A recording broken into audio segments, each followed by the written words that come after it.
Magandang umaga mga ka-happy hour. Narito ang mga balita para sa MBC TV Network News Update, 11 AM edition.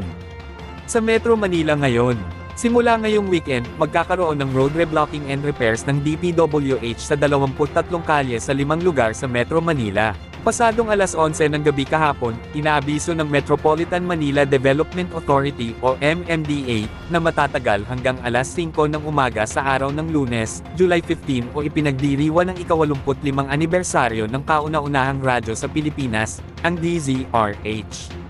Kabilang ang Taft Avenue, Rojas Boulevard southbound, EDSA southbound sa San Juan, EDSA southbound sa Quezon City, Sergeant Rivera, A. Bonifacio Avenue, Quirino Highway, Tandang Sora, Santo Domingo Avenue, Congressional Avenue Extension, North Avenue northbound, Mindanao Avenue southbound, Congressional Avenue, EDSA southbound sa Makati, Commonwealth Avenue at General San Miguel eastbound.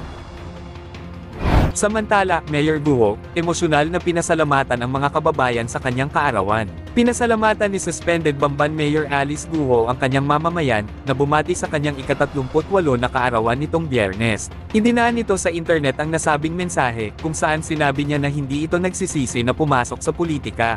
Dagdag pa nito, na labis na ito nang nasasaktan sa nangyayari ngayon, kung saan halos mawala na ito sa sarili.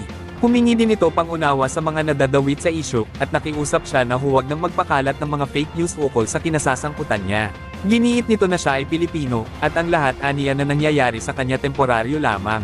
Magugunitang suspendido ang alkalde matapos ang ginagawang Senate investigation, ukol sa kinasasangkutan nitong iligal na Philippine offshore gaming operation sa bayan niya. At yan ang mga balita para sa MBC TV Network News Update, 11 AM edition. Abangan ang mga susunod na balitaan mamaya para sa 2 PM edition.